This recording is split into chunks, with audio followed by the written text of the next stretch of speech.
Pandemi COVID-19 berdampak buruk bagi kehidupan sosial, terlebih bagi mereka yang dinyatakan positif COVID-19, kemudian mendapatkan perlakuan sosial yang kurang baik di tengah masyarakat. Banyak pasien COVID-19 yang dikucilkan warga sekitar. Ini sungguh memprihatinkan.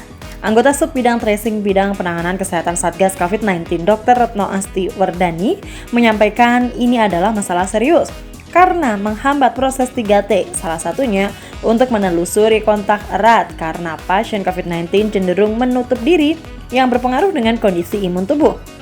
Ini disampaikan dalam diskusi di Media Center Satgas Penanganan COVID-19 di Gedung BNPB Jakarta Timur.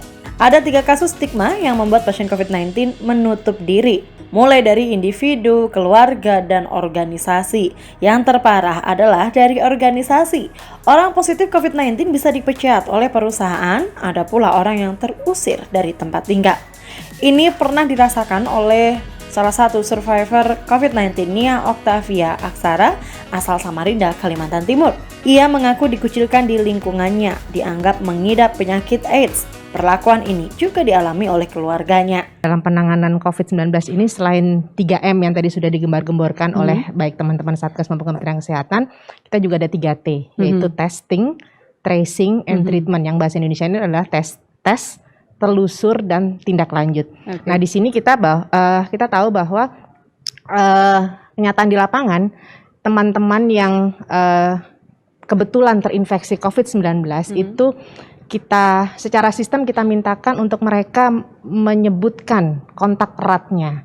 Dan kalau misalnya karena stigma ini, itu mereka jadi tertutup, dan kita tahu bahayanya kalau misalnya informasi ini mereka tidak terbuka dan mereka tidak bisa menyebutkan atau tidak bisa berkooperatif atau bekerja sama dengan kita. Akhirnya kita oke lah kalau yang kebetulan terinfeksi COVID-19 sudah jelas diisolasi, ya kan, di tempat baik di Wisma Atlet maupun di rumah isolasi yang sudah ditetapkan oleh pemerintah daerah.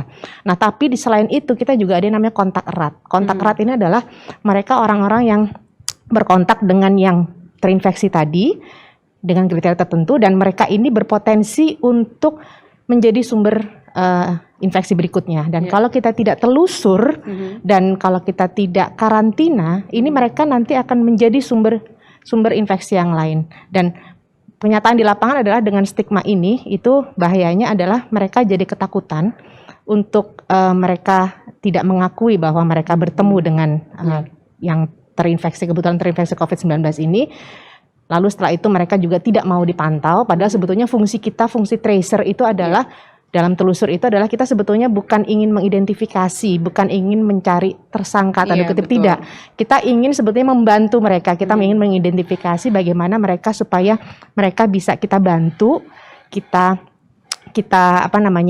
bantu, lalu kita coba pastikan bahwa mereka itu terpenuhi kebutuhan logistiknya. Gitu. Ya, jadi proses tracing pun juga tidak maksimal, terhambat gitu, betul, ya, Dok? Dan lagi pula dengan ketakutan itu mereka jadi kalau batuk dikit atau apa mereka jadi takut ke rumah sakit, jadi katanya di COVID kan. Padahal sebetulnya dengan mereka memiliki gejala yang awal sedini mungkin, mereka nggak enak datang aja langsung ke dokter, karena makin dini diperiksa akan makin jelas nanti mereka sebetulnya terinfeksi apa tidak sih. Makin cepat juga penanganannya, gitu ya, Dok. Baik. Oke, Dok. Nah, bagaimana juga dampaknya nih, Dok, terhadap fungsi sosial dan kehidupan masyarakat jika hal ini tidak ditangani dengan cepat, gitu, Dok? Itu dia, orang jadi menutup ya. Orang jadi menutup diri, lalu setelah itu mereka juga tadi kalau masih ada pengalaman di lapangan itu adalah stigma itu bisa terjadi di level individu, self stigma, di keluarga maupun komunitas dan organisasi. Nah, yang khawatirnya ini adalah yang organisasi ini. Kalau misalnya ada kasus tuh yang mereka langsung di PHK, atau orang-orang yang diusir dari tempat kos-kosan. Kita tahu ada beberapa perawat, nurse itu diusir dari tempat kos-kosannya, kan nggak bagus itu, jadi fungsi sosialnya itu dampaknya. Ya. Baik, selanjutnya kita akan berbincang-bincang juga nih dengan Mbak Nia yang pernah mengalami atau pernah terpapar COVID-19. Mbak Nia, bisa diceritakan mungkin sedikit, Mbak Nia, selama menjadi pasien COVID-19 apakah juga mengalami stigma yang seperti yang tadi sudah kita bicarakan sebelumnya, Mbak Nia? Ya, saya mengalami stigma tersebut. Karena di lingkungan saya masih banyak sekali orang awam dengan COVID ini gitu. dan seolah-olah mereka menganggap saya itu punya penyakit aib gitu. Oh gitu. Apa saja tuh yang disampaikan mungkin dari lingkungan sekitar, stigma-stigma yang mungkin akhirnya membuat Mbak Nia sendiri jadi tidak nyaman gitu Mbak? Saya lebih dijauhin sih, kalau omongan tidak ada, tapi lebih jauhin gitu.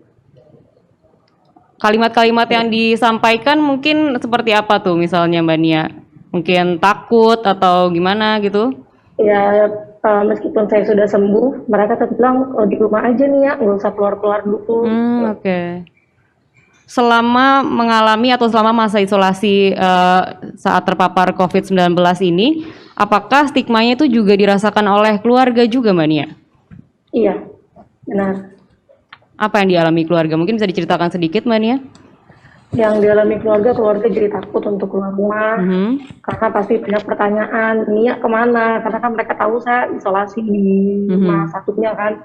Jadi Nia lagi isolasi ya, begitu. Pokoknya omongan yang tidak enak tuh di keluarga saya itu